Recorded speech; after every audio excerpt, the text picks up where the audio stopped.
Pessoal, vamos dar sequência então no nosso estudo das forças conservativas, tá?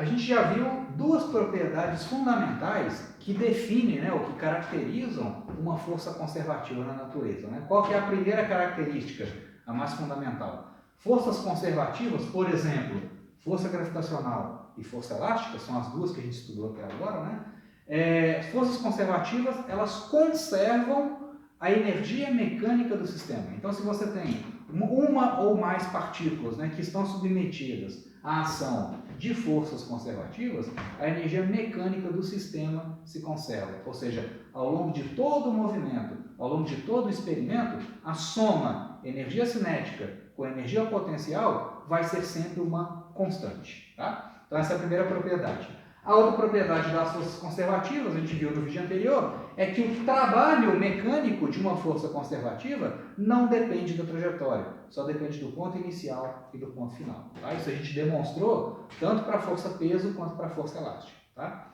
E agora vem uma terceira propriedade que está sendo formalizada aqui nesse teorema que eu coloquei aqui, ó, tá? Que é o seguinte: para cada força conservativa que a gente encontra na natureza, existe uma função matemática chamada energia potencial que é associada àquela força conservativa.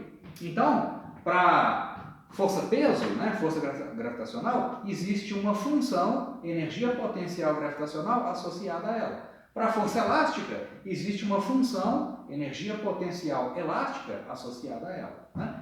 Quando a gente for ver lá na física 2, para a força elétrica entre cargas, existe uma energia potencial elétrica associada a essa força. Né? Então, para cada força conservativa, eu tenho uma função energia potencial associada a ela. Essa energia potencial pode ser uma função de x ou uma função de y. Né? Ou seja, a energia potencial é um tipo de energia associado à configuração do sistema, ou seja, associado a como que as partículas estão organizadas no seu sistema. Por exemplo, no caso da força gravitacional, a energia potencial depende da altura da partícula em relação ao nível de referência, o chão, por exemplo. No caso da força da energia potencial elástica, essa energia potencial está associada ao grau de deformação da mola, se ela está muito deformada ou pouco deformada. Né?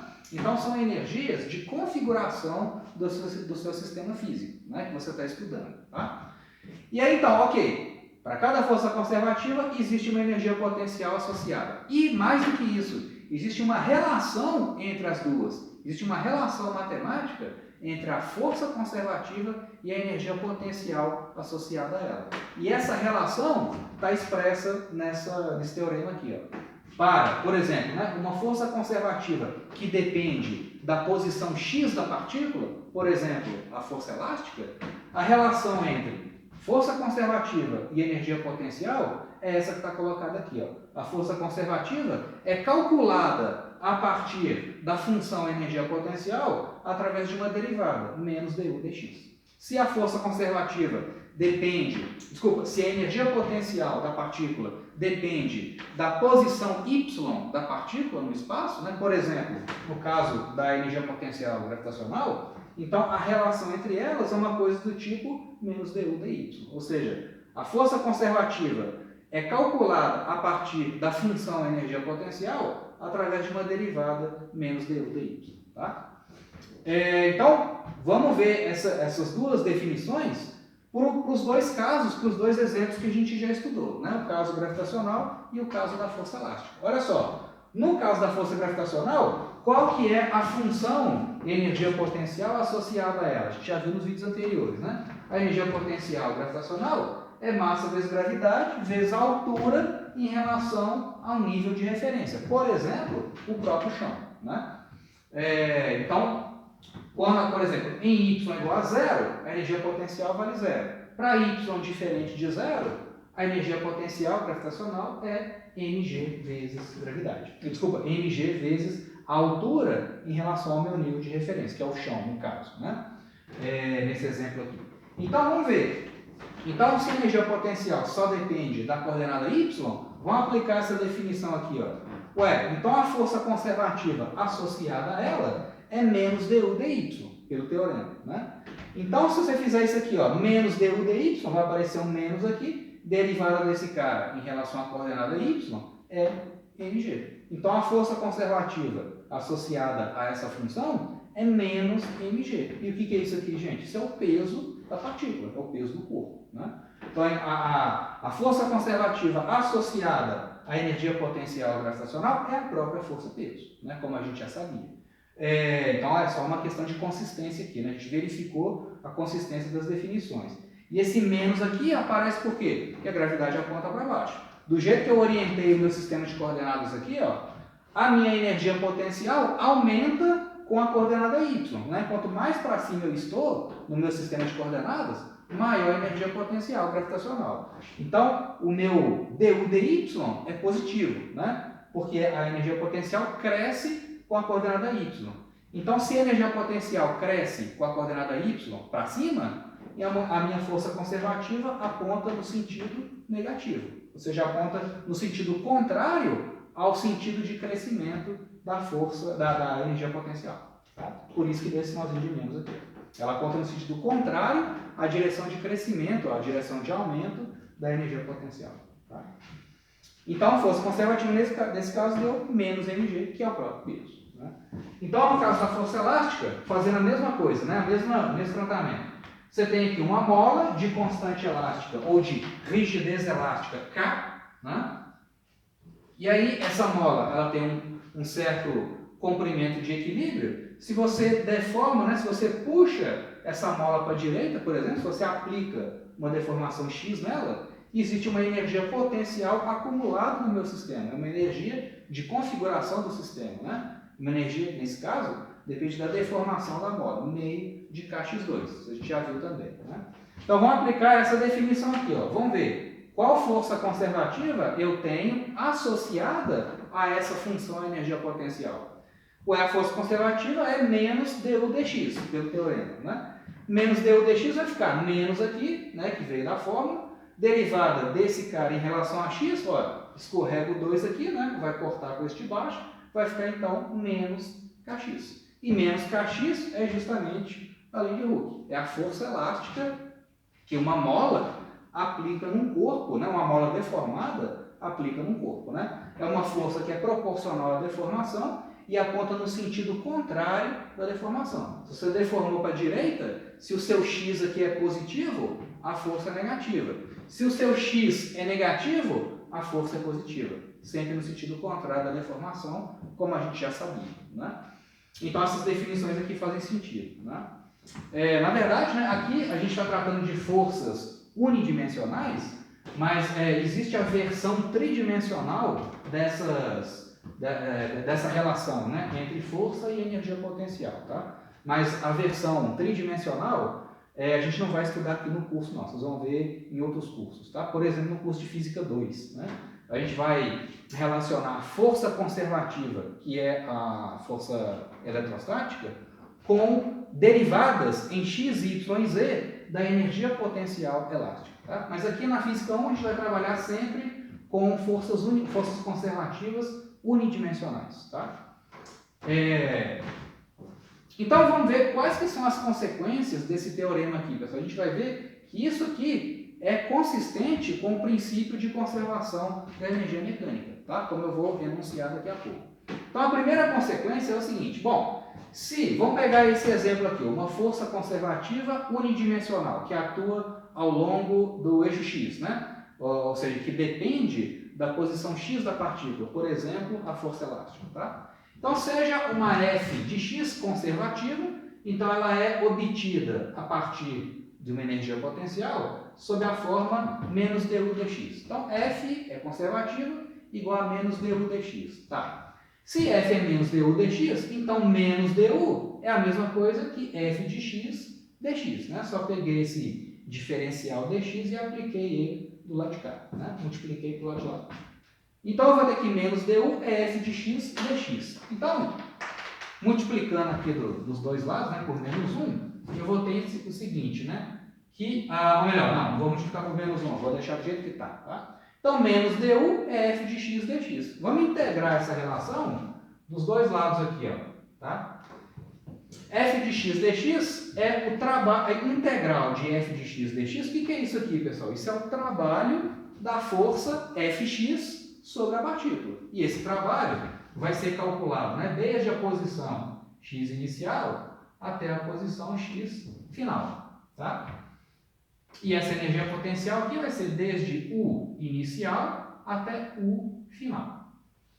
Então, como é que fica essa relação aqui? Ó? Vou ter que menos du, a integral de menos du é menos U, avaliado nesses limites. Né? Então, eu vou ter aqui menos U avaliado de energia potencial inicial até o valor final dela. Isso é igual a integral de f de x dx, desde a posição inicial até a posição final. Mas o que é isso aqui, gente? Isso é o trabalho da força conservativa.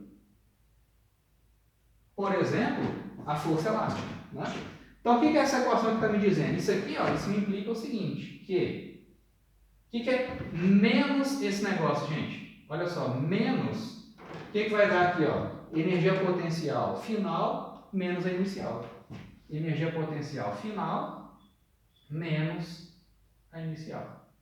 Isso é igual ao trabalho da força conservativa. Finalmente, o que eu tenho?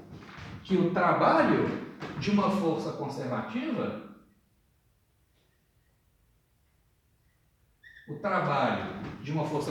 o que é isso aqui, gente? O final menos o inicial. É a variação de energia potencial. E aqui com um sinalzinho de menos. Então, essa equação está me dizendo que o trabalho mecânico, né, de uma força conservativa é menos a variação da energia potencial associada.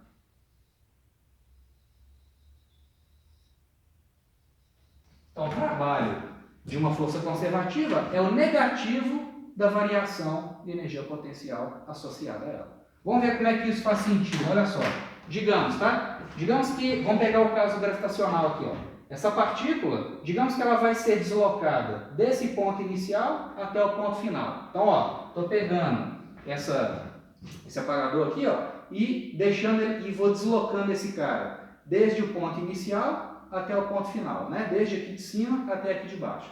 Nesse deslocamento aqui, ó, a força-peso está realizando um trabalho, certo? Está realizando um trabalho positivo ou negativo? Olha só, se eu estou descendo, né, com esse estojo aqui, ó, com esse apagador, se esse cara está descendo, o deslocamento está para baixo e a força está para baixo. Então, o trabalho que a força conservativa está fazendo nesse exemplo aqui, ó, é um número positivo.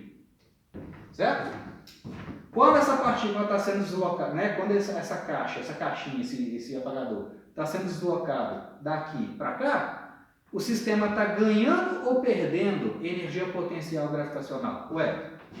A energia potencial aumenta com a altura. Né? Então, se eu estou diminuindo a altura desse corpo, o sistema está perdendo energia potencial. Então, esse ΔU aqui, ó, esse camarada, é positivo ou negativo? Esse camarada aqui, ó, é negativo. Só que o negativo aqui com o negativo daqui vai dar positivo. Então, vai manter a coerência daquela equação. Então, nesse processo aqui, ó, de descida, né, o trabalho, de fato, o trabalho de uma força conservativa é menos a variação da energia potencial. Vamos fazer o inverso, né? Se eu estivesse subindo com essa caixinha, daqui de baixo até aqui em cima. Então, ela começou de um ponto de menor energia potencial até um ponto de maior energia potencial. Nesse caso aqui, se eu estou subindo com a partícula, o peso está para baixo. O deslocamento está para cima. Então, o trabalho da força-peso não é o trabalho meu, não. Não é o trabalho da minha mão, não. É o trabalho da força-peso, que é conservativa. O trabalho do peso é positivo ou negativo? É negativo, porque a força está para baixo e o deslocamento está para cima. Então, é um trabalho negativo. Né? Negativo. Nesse caso, se a caixinha está subindo, ela está adquirindo, o sistema, né, está adquirindo energia potencial gravitacional. Então, aquele meu ΔU é positivo. O positivo do ΔU com o negativo da fórmula vai dar negativo, como tem que ser. Tá? Então, o trabalho de uma força conservativa é menos a variação da energia potencial associada, desde um ponto até outro. De novo você vê, né? Olha só, lembra aquilo que eu falei?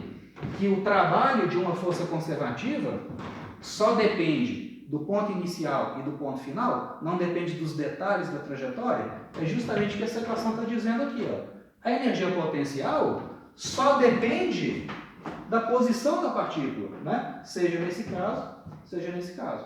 Então, esse ΔU só depende da posição final e da posição inicial da partícula. Então, o trabalho, de fato, só depende do ponto final e do ponto inicial. Não depende dos detalhes da trajetória de integração. Tá legal? Só fazer, ainda fazendo esse exemplinho aqui, esse mesmo que eu fiz para o caso da força-peso, vamos fazer aqui para a força elástica, tá? Digamos que eu solto aqui essa caixinha, tá? Então, olha só, essa caixinha vai se deslocar daqui até a posição de equilíbrio, né? Daqui até aqui. Nesse deslocamento, ó, daqui até aqui, o trabalho da força elástica é positivo ou negativo? Ué, a força elástica está atuando para lá, o deslocamento está para lá. Então, o trabalho da força elástica daqui até aqui, né, nesse movimento, o trabalho da força elástica é positivo. Beleza? Ué, mas quando a caixinha sai daqui, ela tem energia potencial meio de KX2. Quando ela passa por aqui, a energia potencial nesse ponto é quanto? 0. Então ela perdeu a energia, o sistema, né? Perdeu a energia potencial elástica. Então esse ΔU aqui é positivo ou negativo? Esse ΔU é negativo. O negativo daqui com o negativo daqui dá positivo. Então, mais uma vez, o trabalho é menos ΔU. O trabalho de uma força conservativa. Tá? Então, essa relação é absolutamente geral. Né? O trabalho de uma força conservativa é sempre menos variação da energia potencial associada àquela força conservativa. Tá? E aí, juntando esse resultado que a gente acabou de obter com o teorema trabalho-energia, que a gente já tinha visto, a gente consegue demonstrar que, de fato, a energia mecânica se conserva quando eu tenho forças conservativas atuando num corpo. Então, seja um corpo ou um conjunto de corpos que estão submetidos apenas à ação de forças conservativas. Por exemplo, a força-peso, a força elástica ou a força elétrica, né, que a gente vai estudar lá na Física 2. Se eu só tenho forças conservativas atuando naquele corpo, então eu posso aplicar esse teorema aqui. Ó. Eu sei que o trabalho desse conjunto de forças conservativas é menos ΔU. Né? Mas eu sei, pelo teorema trabalho-energia, se eu só tenho forças conservativas atuando num corpo, o trabalho desse conjunto de forças conservativas, né, ou o trabalho da força resultante, que é conservativa, é igual a ΔK. Esse é o teorema trabalho-energia. O trabalho da força resultante é sempre ΔK. Nesse caso, o trabalho das forças conservativas, da força resultante conservativa, vai ser igual a ΔK. Então, olha só, o trabalho das forças conservativas é menos ΔU. Mas o trabalho resultante dessas forças conservativas é ΔK, pelo teorema trabalho-energia. Então, junto os dois resultados ali, o que eu vou ter? Eu vou ter, então, que isso é igual a isso. Então, eu vou ter que menos ΔU é igual a ΔK. Olha, gente, olha só, como é que essa equação aqui faz sentido. Olha só, quando eu só tenho forças conservativas atuando num corpo, eu sei que eu tenho conversões de energia potencial em energia cinética ou vice-versa. Então, por exemplo, quando eu solto esse pincel aqui, ele cai. Né? O sistema está perdendo energia potencial gravitacional e ganhando cinética. É justamente isso que essa equação está dizendo. Quando esse pincel se desloca daqui para cá, sob a ação da força-peso, desprezando os atrito aqui com o ar, né, o ar atmosférico. Então, quando esse pincel sai daqui e vem para cá, ele está perdendo energia potencial gravitacional. O sistema está perdendo energia potencial gravitacional. Então, esse camarada aqui, ó, esse sujeito, o ΔU é positivo ou negativo? É negativo. o negativo daqui com o negativo daqui dá positivo. Significa que o meu ΔK é o quê? Positivo.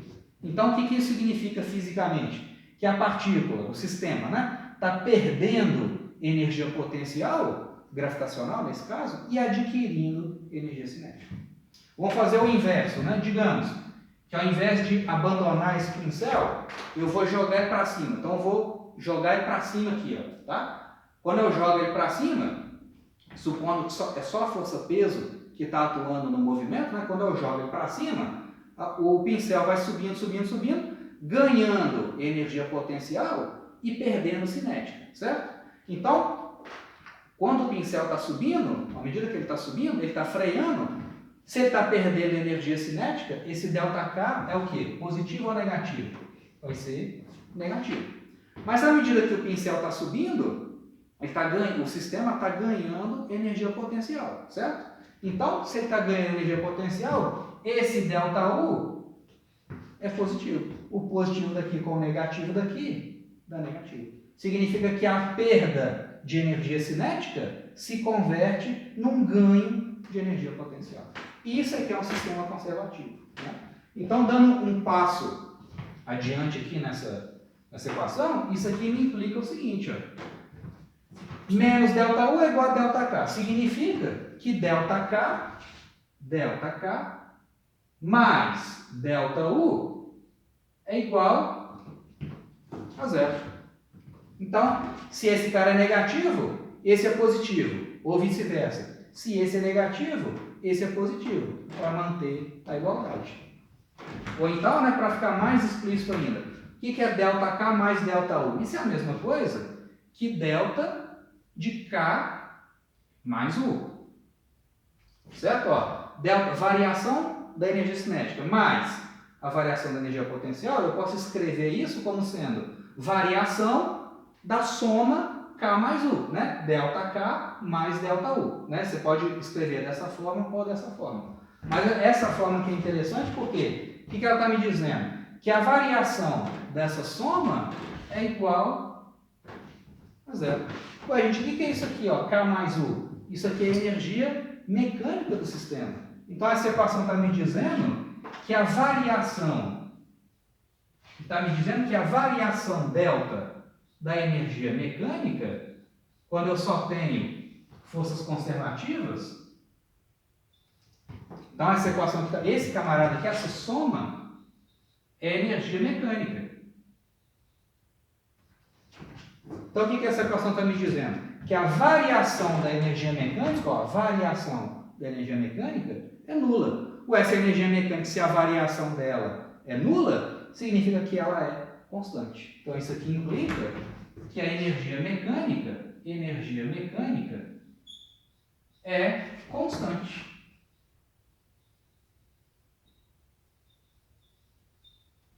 Então, independente, né, da maneira como a partícula se movimenta no espaço, se ela só está sofrendo ação de forças conservativas, a energia mecânica em qualquer instante do experimento, em qualquer instante do movimento, vai ter sempre o mesmo valor. Tá? Então a soma da cinética com a potencial é sempre o mesmo valor. Então as forças conservativas, de fato, elas conservam a energia mecânica. Okay? Então assim, isso aqui tudo é consequência das propriedades das forças conservativas. Né? O fato de elas estarem associadas a uma energia potencial leva àquele resultado. Ok? Se eu tiver atrito, se eu tiver forças dissipativas, aí isso aqui já não vale mais. Né? Porque eu tenho parte dessa energia mecânica vai sendo dissipado na forma, por exemplo, de deformações das superfícies, aquecimento das superfícies, liberação de som, por exemplo, né? Mas não, se eu não tenho atrito, se eu não tenho efeitos dissipativos, isso aqui é válido, né? A energia mecânica se conserva, tá? E é isso que a gente está aplicando nos exemplos que a gente está fazendo, tá? Então aí nos próximos vídeos a gente vai fazer mais alguns exemplos de sistemas conservativos.